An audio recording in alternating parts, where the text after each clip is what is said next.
विद्यार्थियों, आप सभी का स्वागत है हमारे इस चैनल परीक्षांजलि पर। आज हम आपके लिए जो कल 29 अक्टूबर 2025 को जो एग्ज़ाम हुई है सर्वे मध्य प्रदेश के शासकीय स्कूलों में कक्षा 9वीं से 12वीं के लिए EQIP लर्निंग इन्हेंसमेंट के द्वारा हर स्कूल में चयनित विद्यार्थियों के लिए एक सर्वे आयोजित किया गया, बेसलाइन सर्वे। उस परीक्षा जो कि OMR शीट के माध्यम से हुई है, उसके उत्तर हम आपको बताने वाले हैं। लेकिन पहले आप समझ लीजिए है क्या कक्षा 9वीं से 12वीं के लिए EQIP पर प्रस्तुति है ये। इसमें इस कार्यक्रम के तहत समग्र शिक्षा अभियान के तहत राज्य स्तर पर EDCIS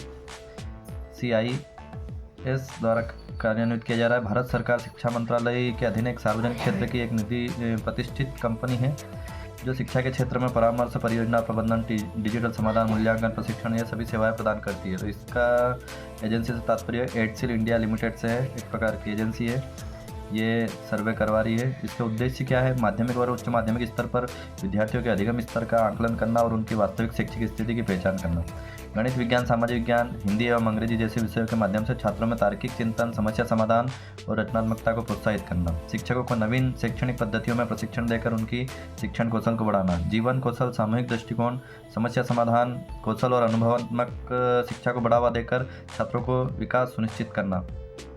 उत्कृष्ट छात्रों और विद्यालयों को राज्य स्तर पर मान्यता और प्रोत्साहन प्रदान करना। EQLab के अंतर्गत क्या क्या गतिविधियाँ होने वाली है? तो मूल्यांकन, जो कि छात्रों के सीखने के स्तर और संज्ञानात्मक क्षमताओं की पहचान है, तो मूल्यांकन किया गया है। शिक्षक प्रशिक्षण कार्यक्रम भी आयोजित हो रहा है और उपचारात्मक शिक्षक सामग्री बाद में दी जाएगी विद्यार्थियों को। और शैक्षणिक भ्रमण और पुरस्कार भी किया जाएगा। विद्यालय और छात्रों द्वारा उत्कृष्ट प्रदर्शन को मान्यता देने और प्रोत्साहित करने के लिए राज्य स्तर पर शिक्षक भ्रमण और सम्मान समारोह आयोजित किए जाएंगे विद्यार्थियों। इसलिए आप अपना नंबर जरूर मिला लीजिए। आज आपको हम पूरे उत्तर बताने वाले हैं। तो ये कैलेंडर यहाँ पर दिया हुआ है। शिक्षक प्रशिक्षण 13 से 17 अक्टूबर हो चुका है। EQLab बेसलाइन मूल्यांकन 29 तारीख को हो चुका है कल MP में। मूल्यांकन की परिणाम की घोषणा जो है वो 8 नवंबर 2025 को होगी। उसके बाद फिर सेकेंड बैच का प्रशिक्षण होगा 26 जिलों के लिए 10 से 14 नवंबर तक। फिर मूल्यांकन रिपोर्ट होगी, समीक्षा होगी। लास्ट में उपचारात्मक सामग्री, फिर एंडलाइन मूल्यांकन भी होगा दिसंबर 2025 के अंतिम सप्ताह में। और फिर आखिरी रिपोर्ट 10 से 15 जनवरी को 2026 को की जाएगी। और विद्यार्थियों के लिए फिर शैक्षिक भ्रमण किया जाएगा 10 से 15 जनवरी के बीच। कार्यप्रणाली देखें तो ये 9वीं से 12वीं के विद्यार्थियों के लिए इसका आयोजन जो है मध्य प्रदेश के 52 जिलों के 4528 सरकारी स्कूलों में कक्षा 9वीं से 12वीं तक के लिए किया जा रहा है। कक्षा 9वीं से 12वीं, 9वीं, 10वीं, 11वीं, 12वीं कुल चयनित स्कूल जो है वो 4528 है, जिसमें 52 जिलों को शामिल किया गया है। कुल विद्यार्थी लगभग 6,01,820 विद्यार्थी इस परीक्षा में शामिल हुए हैं और सभी चयनित विद्यार्थियों में एक नोडल अधिकारी भी नियुक्त किया गया है। 9वीं 10वीं के लिए बहुविकल्पीय प्रश्न दिए गए। सभी को अवधि 120 मिनट की प्रश्न की संख्या 75 थे और कुल अंक 75। इसमें विषय जो शामिल थे वो गणित, सामाजिक विज्ञान, हिंदी एवं अंग्रेजी। हिंदी भाषा और अंग्रेजी 2 प्रकार से भाषा थी उसके अंदर। तो कुल 75 अंक थे। 29 अक्टूबर को आयोजित किया गया मूल्यांकन। आप सभी अपना नंबर मिला लेंगे। ये परिणाम जो है वो निगरानी की जा रही है। इसके लिए आपको पुरस्कार भी जो है प्रदान किया जाएगा। इस प्रकार से एक OMR शीट आई थी जिसमें आपको क्वेश्चन के आंसर जो है वो हल करने थे। तो ये मध्य प्रदेश के स्कूलों में जो परीक्षा हुई EQIP सर्वे परीक्षा 29 अक्टूबर 2025 को। इसमें प्यारे विद्यार्थियों, आप सभी का बहुत बहुत स्वागत है हमारे चैनल परीक्षांजलि पर। आज हम आपके लिए जो EQIP लर्निंग इन्हेंसमेंट द्वारा सर्वे का जो पेपर हुआ है मध्य प्रदेश में कक्षा 9वीं से 12वीं के लिए जो परीक्षा हुई है 29 अक्टूबर 2025 को, उसके उत्तर लेकर के आए हैं। कक्षा 10वीं के, 9वीं के हम अपलोड कर चुके हैं, आप देख सकते हैं। सभी एक सरकार के द्वारा सर्वे किया जा रहा है 9वीं से 12वीं के लिए। कितना भारत सरकार शिक्षा मंत्रालय के अधीन एक सार्वजनिक क्षेत्र की प्रतिष्ठित कंपनी एडसिल इंडिया ये करवा रही है सर्वे। इसका उद्देश्य विद्यार्थियों के अधिगम स्तर का आकलन करना है और उनकी वास्तविक शैक्षिक स्थिति की पहचान करना है। इसमें आपको ज़्यादा अंक प्राप्त होते हैं तो आपको पुरस्कृत भी किया जाएगा विद्यार्थियों। कम वालों के लिए अलग से कुछ मटेरियल दिया जाएगा आगे तैयारी करने के लिए। और एक एग्ज़ाम फिर होगी। यहाँ पर कार्य योजना का कैलेंडर दिया गया है। कि क्या क्या होने वाला है। मूल्यांकन इसका परिणाम जो है 8 नवंबर को जारी किया जाएगा। उसके बाद में फिर कमज़ोर बच्चों को चिन्हित करके ऑनलाइन मूल्यांकन भी किया जाएगा, उनके लिए सामग्री का वितरण करके बाद में जनवरी में। इस प्रकार से ये योजना है कार्यप्रणाली। 52 जिले के लगभग 4,528 सरकारी स्कूलों में 9वीं से 12वीं के लिए किया जा रहा है, जिसमें 52 जिले और 6,01,820 विद्यार्थी इसमें शामिल हो रहे हैं। 9वीं और 10वीं के लिए बहुविकल्पीय प्रश्न जिसमें 75 अंक आपको हल करना था। तो 29 अक्टूबर को ये परीक्षा हुई है, जिसका पेपर आपको हम हल करवा रहे हैं पूरा। आप अच्छे से अपना अंक मिला लीजिए, कितने नंबर आपको प्राप्त हो रहे हैं। तो देखते हैं, चलिए सीधे चलते हैं हम। ये जो पेपर आपको प्राप्त हुआ है कक्षा 10वीं का, इसमें पहले देखते हैं खंड ए में। तो यहाँ पर हिंदी एक अपठित गद्यांश दिया गया है, जिसको पढ़ करके आपको नीचे उत्तर देना था। तो संस्कृत भाषा के बारे में, तो संस्कृत का तो कोई जोड़ ही नहीं है यहाँ पर। अगर देखें उपयोग गद्यांश के संदर्भ में इसका तर्क से, तो ये धर्म अध्यात्म के क्षेत्र में संस्कृत अद्वितीय और श्रेष्ठ है, इससे पता चलता है। इनमें से कौन प्रकट शब्द का विपरीतार्थी शब्द नहीं है? तो व्यक्त जो है वो इसका विपरीतार्थी शब्द नहीं है। प्रकट और व्यक्त जो है इसका समानार्थी शब्द हो जाएगा, बाकी सभी इसके विपरीत कह सकते हैं। मौन साधने और मृदु वक्ता बनने में क्या संबंध है? तो मौन साधने से व्यक्ति के वक्तव्य में मृदुता आती है। आगे देखते हैं हम। तो गद्यांश का सर्वाधिक उपयुक्त शीर्षक क्या हो सकता है? तो इसके लिए उपयुक्त शीर्षक जो है भाषा और अध्यात्म हो सकता है। आगे देखते हैं, काव्यांश को पढ़कर नीचे दिए प्रश्नों के उत्तर देना था। वृक्ष हाँ भले खड़े हो घने हाँ बड़े, एक पत्र छा भी मांग मत। इस प्रकार से एक काव्यांश दिया हुआ है, इसमें प्रश्न पूछा है। कविता में दूसरों की छा को कैसा बताया गया? तो इसको दूसरों की छा को जो है वो अनिश्चित और छिनने वाली बताया। कविता का निहितार्थ सबसे महत्वपूर्ण जीवन मूल्य क्या है? तो इसका जीवन मूल्य जो है वो आत्मनिर्भरता का विकास और परोपकार की भावना। सी वाला ऑप्शन हो जाएगा। अगला देखते हैं, कवि के अनुसार सुखी बनाने की प्रक्रिया का आधार क्या है? तो ये आंतरिक शक्ति का विकास और आत्मनिर्भरता का जो है मार्गदर्शन सुखी होने का आधार है। आगे देखें, तो अनिश्चित शब्द में उपसर्ग है, तो अनिश्चित शब्द में जो है वो उपसर्ग है, निश्चित शब्द में लगा हुआ है। निम्न में से कौन सा पाठ व्यंग्यात्मक शैली का सर्वश्रेष्ठ उदाहरण है? तो ये जो नेताजी का चश्मा पाठ है, ये सर्वश्रेष्ठ व्यंग्यात्मक शैली का उदाहरण है। गद्य या पद्य चयन में भक्ति और आंचलिकता दोनों का सशक्त प्रतिनिधित्व किन रचनाओं में है? तो सूरदास और बाल गोविंद भगत वाली रचनाओं में है। आंचलिकता दोनों का सशक्त प्रतिनिधित्व। सूरदास के पद मुख्य रूप से किस भाषा में लिखे गए हैं? तो ये जो है वो ब्रज भाषा में लिखे गए हैं सूरदास के पद। फिर आगे देखते हैं, तो अगला प्रश्न दे रखा है, नीलांबर शब्द में कौन सा समास है? नीलांबर शब्द में जो है वो कर्मधारय समास है, नीला है जो अंबर। अत्याचार शब्द में कौन सा उपसर्ग प्रयुक्त हुआ? तो अत्याचार शब्द में अति शब्द उपयोग हुआ, आचार में अति उपसर्ग है। निम्नलिखित में किस विकल्प में मानविक अलंकार है? तो ये फूल हंस रहे हैं, मतलब मानव का रूप दिया गया एक तरीके से, मानव की विशेषता बताई गई, इसलिए मानवीकरण अलंकार है, फूल हंस रहे हैं। निम्नलिखित में विदेशी शब्द है, तो ये विदेशी शब्द जो है वो किताब है, ये वाला ऑप्शन सही हो जाएगा, किताब विदेशी शब्द है। आगे देखें, गणित दे रखा है, तो समीकरण 3x - 2y = 5 और 6x - 4y = 10 प्रदर्शित करते हैं। तो ये जो है वो संपाती रेखा है, प्रदर्शित करते हैं, सी वाला ऑप्शन सही हो जाएगा। किसी श्रेणी का 7वां पद 13 और 13वां पद 7 है, तो 20वां पद इसका क्या होगा? तो इसका 20वां पद जो है वो 0 होगा विद्यार्थियों, 0। यहाँ पर सी वाला ऑप्शन हो जाएगा 0। आगे देखते हैं, महीने में हर कर्मचारी को 500 रुपये बोनस दिया था, हर अगले महीने बोनस 50 रुपये बढ़ा जाता है। यदि कोई कर्मचारी 12 महीनों तक इस योजना का लाभ लेता है तो उसे कुल कितनी राशि बोनस के रूप में प्राप्त होगी? तो उसको कुल 9,300 रुपये की राशि बोनस के रूप में प्राप्त होगी, बी वाला ऑप्शन सही हो जाएगा। यदि P(x)2 और A(3)6 और B(-3)4 से समान दूरी पर है तो x बराबर क्या होगा? तो x बराबर जो है वो 1 होगा, ये वाला ऑप्शन सही हो जाएगा। यदि tan A बराबर 5/12 और sin A plus cos A होगा तो ये 17/13 उत्तर उसका आएगा, बी वाला ऑप्शन, यहाँ ए वाला ऑप्शन सही हो जाएगा, ए वाला ऑप्शन। आगे देखें, यदि बिंदु A2-3 और B6-3 के बीच की दूरी ज्ञात की जाए तो वह जो है वो 4 इकाई होगी, तो 4 इकाई प्रति यूनिट, मतलब 4 इकाई 4 यूनिट। आगे देखें, क्वेश्चन देखा 23/2 की घात 2 गुणित 5 की घात 3 का दशमलव प्रसार कितने स्थानों पर समाप्त होगा। तो ये जो है वो 3, बी वाला ऑप्शन हो जाएगा 3 स्थानों पर। यदि एक AP में A बराबर 2 D बराबर 3 है तो उसका 10वां पद होगा।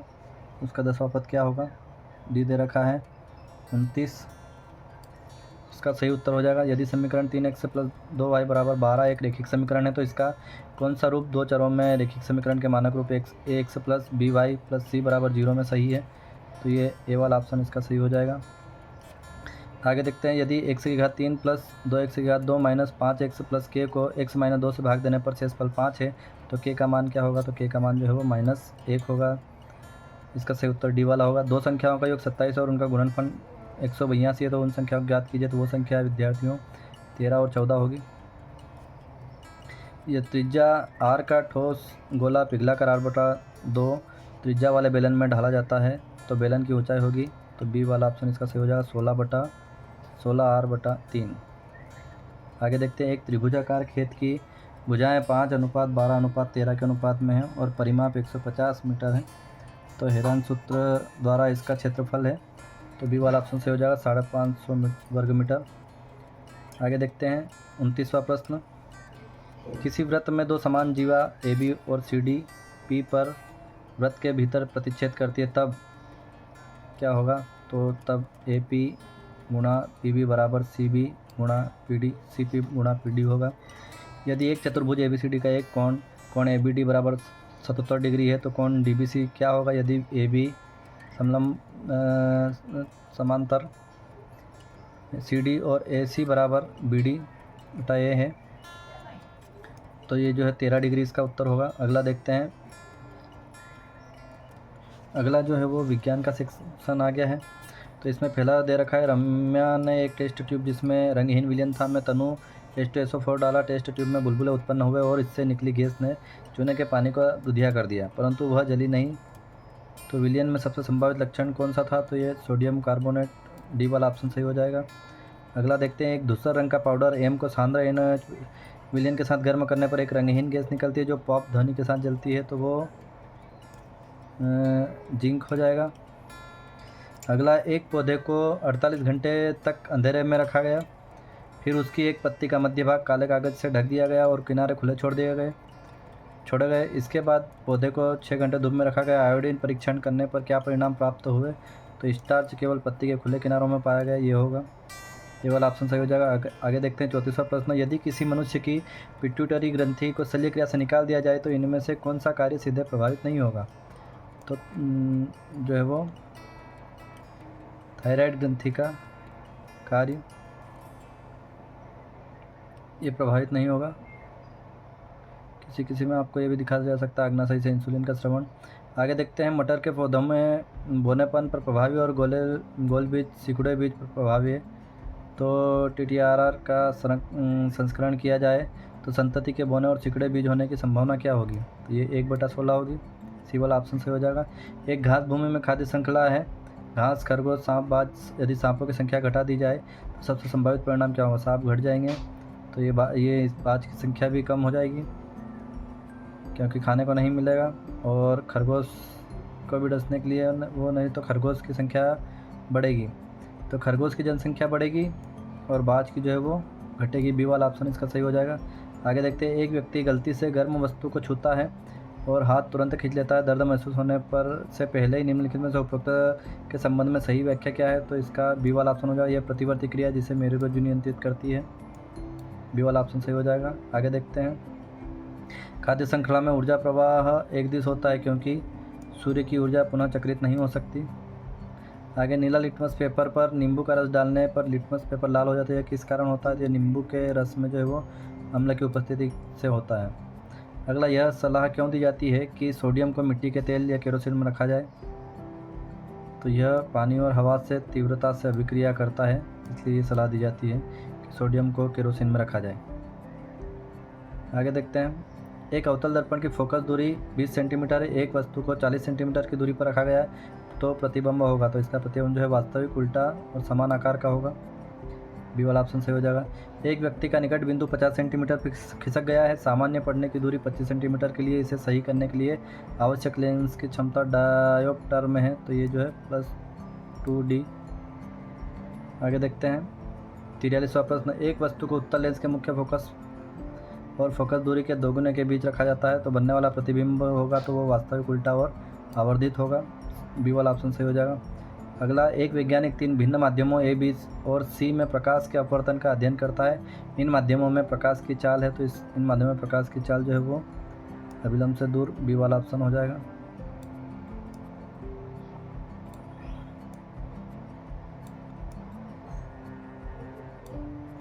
फिर देखते हैं अगला 45वां प्रश्न, निम्नलिखित में से कौन सा रेखाचित्र वायु में रखे कांच के ब्लॉक से प्रकाश के अपवर्तन को प्रदर्शित करता है, तो ये बी वाला ऑप्शन सही हो जाएगा।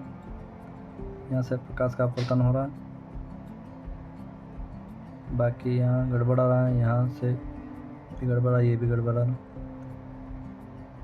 डी वाला देखें अब भाग, तो ये सेक्शन जो है सामाजिक विज्ञान का विद्यार्थियों, आप सभी अपना नंबर मिला लीजिए, आपको फ़ायदा ही होता होगा। ज़्यादा से ज़्यादा अपने साथी दोस्तों को जरूर से जरूर शेयर करें, आप सभी से निवेदन है। निम्नलिखित में से कौन जर्मनी के एकीकरण से संबंधित था, तो ऑटो वान बिस्मार्क जो है वो जर्मनी के एकीकरण से संबंधित था। बी वाला ऑप्शन सही हो जाएगा। आगे देखते हैं, किस घटना के कारण असहयोग आंदोलन स्थगित किया गया, तो ये चोरी चौरा की जो घटना हुई थी उसके बाद में असहयोग आंदोलन स्थगित कर दिया गया। फ्रांसीसी क्रांति के दौरान फ्रांसीसी मुद्रा पर सोवर की छवि में कुदाल और कुल्हाड़ी किस बात के प्रतीक थे, तो ये जो है वो एक कृषि प्रधान राष्ट्र के रूप में फ्रांस की स्थिति दर्शा रहे थे। 49वां प्रश्न देखते हैं, तो निम्नलिखित में से कौन सी फसल सबसे पहले अमेरिका से यूरोप में पेश की गई और खाद्य संकट को दूर करने में मददगार साबित हुई, तो वो जो है वो आलू की फसल थी, पोटैटो की, आलू की फसल। आगे देखते हैं, पूरे भारत में साइमन कमीशन का बहिष्कार क्यों किया गया, क्योंकि इसमें जो है वो एक भी सदस्य जो भारतीय नहीं था। बी वाला ऑप्शन इसका सही हो जाएगा। आगे देखते हैं 51वां प्रश्न, निम्नलिखित में से कौन सा युग्म गलत प्रकार से सुमेलित है, तो हीराकुंड महानदी, ये बिल्कुल सही है, महानदी पर हीराकुंड बांध बना हुआ है। नागार्जुन परियोजना, सागर परियोजना जो है कृष्णा नदी पर, ये भी बिल्कुल सही है। टिहरी जो है भागीरथी नदी पर है, ये भी बिल्कुल सही है। लेकिन सरदार सरोवर यहाँ पर इसका गलत मिलाप है, सरदार सरोवर बांध जो है नर्मदा नदी पर बनाया हुआ है, यहाँ गोदावरी लिखा है इसलिए ये गलत है। बी वाला सी वाला ऑप्शन हो जाएगा यहाँ पे। निम्नलिखित में से कौन सा एक गैर नवीकरणीय संसाधन का उदाहरण है, तो ये प्राकृतिक गैस जो है गैर नवीकरणीय संसाधन का उदाहरण है। बाकी सब नवीकरणीय ऊर्जा है, सौर ऊर्जा, विद्युत ऊर्जा, सौर ऊर्जा, पवन ऊर्जा, जल विद्युत ऊर्जा। पृथ्वी पर संसाधनों का असमान वितरण मुख्य रूप से किसके कारण है, तो उनकी भौतिक प्रकृति और मानवीय तकनीकी विकास में अंतर के कारण है। ए वाला ऑप्शन हो जाएगा। 54वां प्रश्न देखते हैं, तो किसी राज्य में मानसून असफल हो गया और वर्षा औसत से बहुत कम हुई है। सरकार ने किसानों की सिंचाई के लिए बहुउद्देशीय नदी घाटी परियोजना से पानी छोड़ने का निर्णय लिया। इस स्थिति में सरकार का मुख्य उद्देश्य होगा तो ये सिंचाई के लिए पानी उपलब्ध कराना। बी वाला मतलब मुख्य उद्देश्य उनका ये था, इसलिए सरकार ने चालू किया।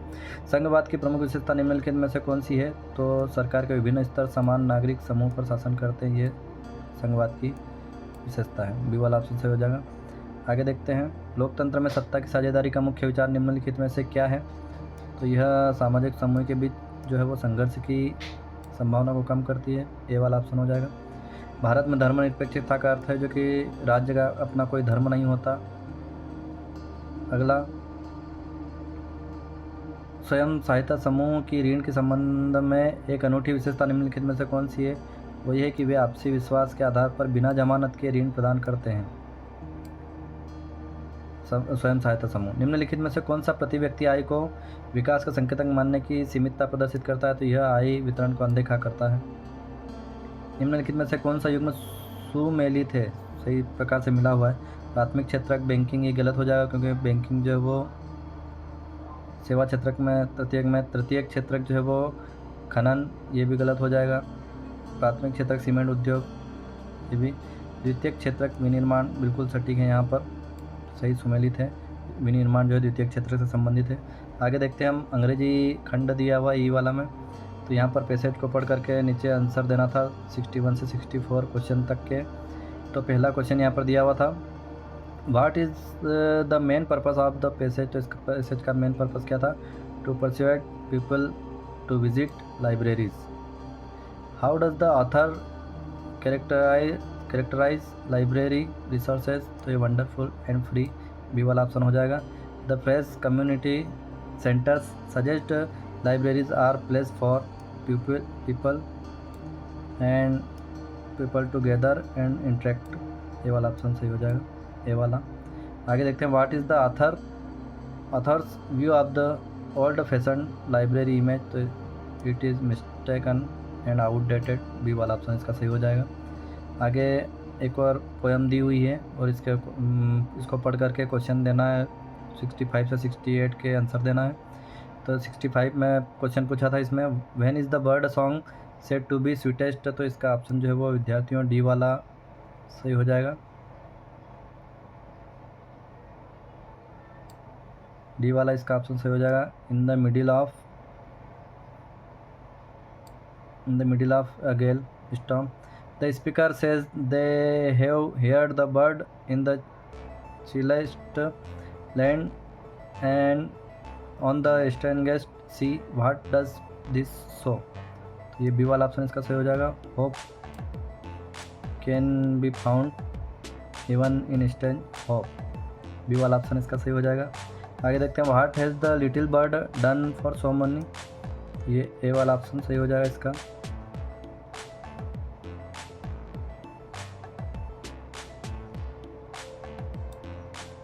ये वाला option, it has kept them warm.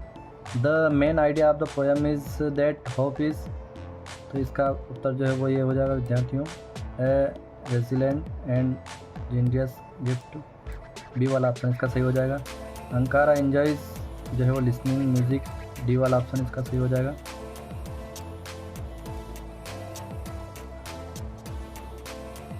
आगे देखते हैं, डी वाला ऑप्शन यहाँ पर सही है।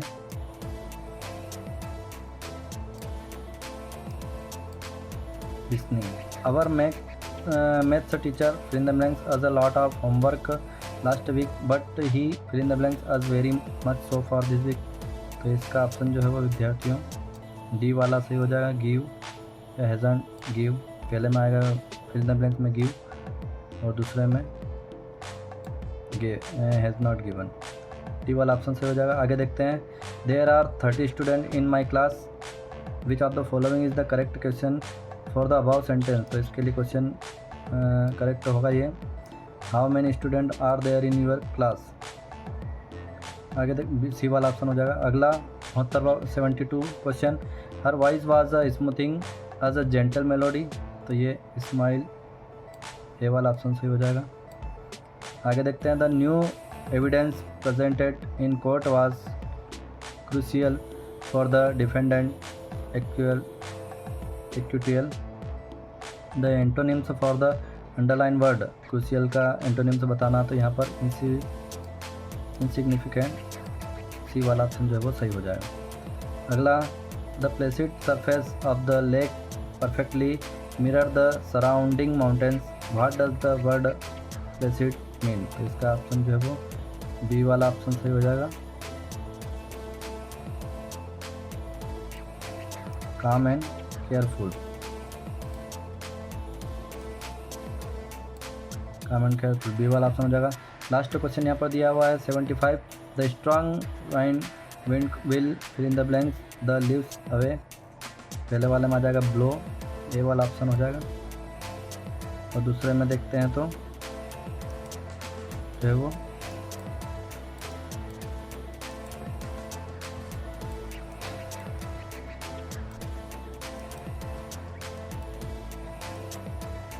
दूसरे में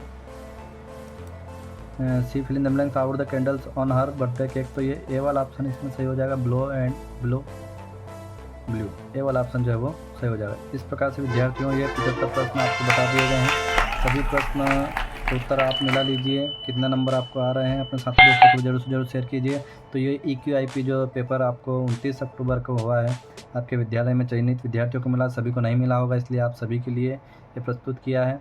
आकलन होगा विद्यार्थियों का किस प्रकार से कर रहे हैं।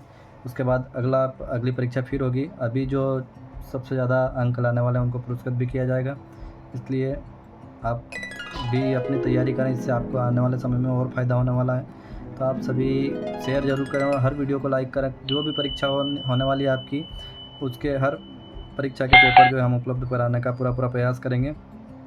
तो आप सभी हमारे साथ बने रहे, इसलिए आप सभी का बहुत बहुत धन्यवाद।